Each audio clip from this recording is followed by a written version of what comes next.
Thank you for coming to Beyond Measure. Today, our project is all about love. With 10-second studio barn red metal first up on the list, then our Scotch painter's tape to help secure it on the Chomas Creations embossing mat. The tool that I'm using in my right hand is from the 10-second studio large eraser set. It is an awesome set of tools, and as far as a straight edge is concerned, you can use any straight edge, but my canvas was really handy. As you see, I'm creating 1-inch squares. Placing my embossed metal onto a regular cutting mat, I'm cutting hearts out of it onto a diagonal. They say at 10-second studio that die cutting machines cut this metal like butter, and boy do they ever. Be sure to sand upon a scrap piece of paper or on chipboard. You don't want to sand on your nonstick mat. Notice the tool I'm pulling in here. It is so cool. It's a cool tool. Whoa! The winning combo of this tool and the dense foam mat makes little pillows. This is called puffing. So now we know why we huff and puff when we do our crafts. I'm using the ball and cup tool to get a recessed cup effect. Using the ball on the front and the cup on the back. The ball on top of the mat and then the cup on the hard surface. Woohoo! Up next, Viva Decor Opal Pearl Pin. These are so lovely. Did you know some people have even used these on wedding gowns? Let dry thoroughly. I flip for spackling technique. So you spackle to fill in the pillows of metal so that it doesn't squish on your project when people touch it. Praise the Lord for garage sale finds. This is a canvas I got for about $1. I'm painting it with asphaltum and with red acrylic paints. It's easiest to prepare your tissue paper ahead of time, but I didn't. Oopsie! Anyhow, tear off some paper, make sure that there are no straight edges, and then uncrinkle it, and then just paint over it. This looks great on your walls too. Next up is a favorite stamp of mine. It's from Heartfelt Creations. It's a love script large elegant word stamp. I'm using the black archival ink. My canvas is dry now. That's time for Mod Podge. And you can use either of the matte ones. It can be brushstroke or no. I tore off some Tim Holtz tissue wrap to adhere to the canvas. As you notice, when I place my hand over it, I kind of squeeze a teeny bit and kind of squish and get that tissue effect. It's almost a bit leathery. This is the Rock Candy Distress Crackle paint. I just put it on there very sporadically. Next up is a little bit of asphaltum and primarily black acrylic paint. Then I'm misting some water on my microfiber cloth to softly remove some of the black off of the metal. You don't have to remove as much as I did. I just felt like that it would give it more depth to have most of the black in the little embossed areas. Time to ink it up before you're finished with your project. Well, whatever.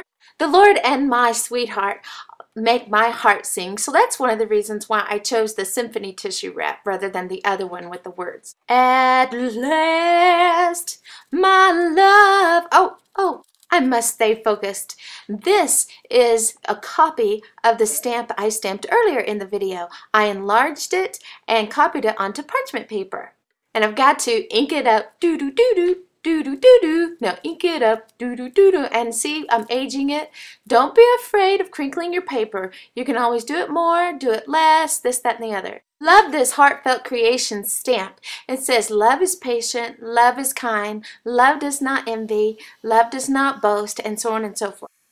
I would like a vintage / gathered effect for my ribbon. Be careful, but go ahead and be a little bit bold too with that. Now I'm cutting my parchment paper in 1-inch strips with my ever so wonderful Fiskars paper trimmer. This is the Martha Stewart punch. It's called the Eyelet punch, and it is so beautiful. I have a Tim Holtz facet and crowded attic paper. I just cut out the 14. Now use glossy accents on the facet, then flip it over and place it on your choice of picture or text. After drying, you'll need to trim with scissors. Since the back of the facet could possibly be seen, I would like to make it double-sided by placing embossed metal on the back, using the 3M adhesive sheet to adhere it to the facet.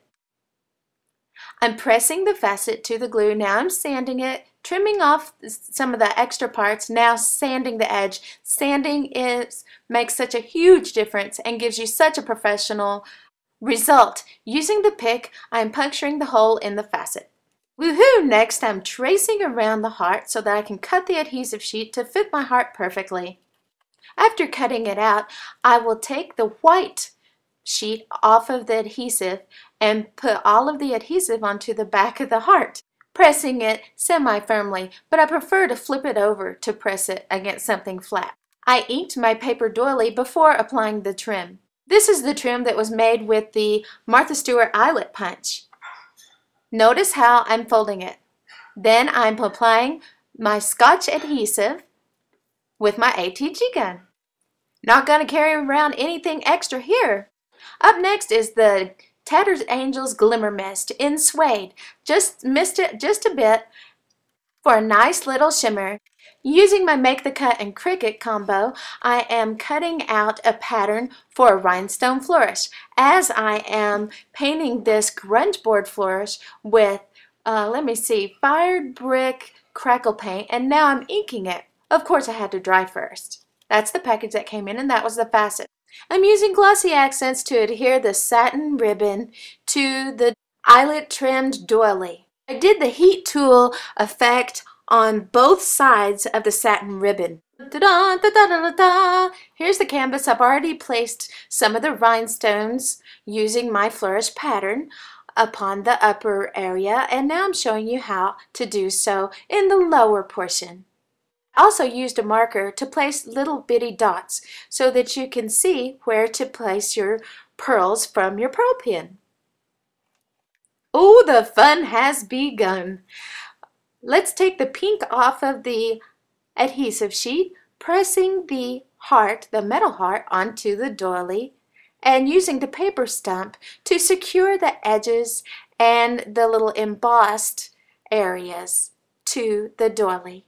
I needed a black eyelet instead of brass, so I went ahead and colored it with a black Sharpie. Now I'm using my Big Bite to do a professional yet easy install of the eyelet into the tag. This is the journal tag by Tim Holtz that I stamped with sepia archival ink with the Our Daily Bread Designs uber awesome God's Love stamp.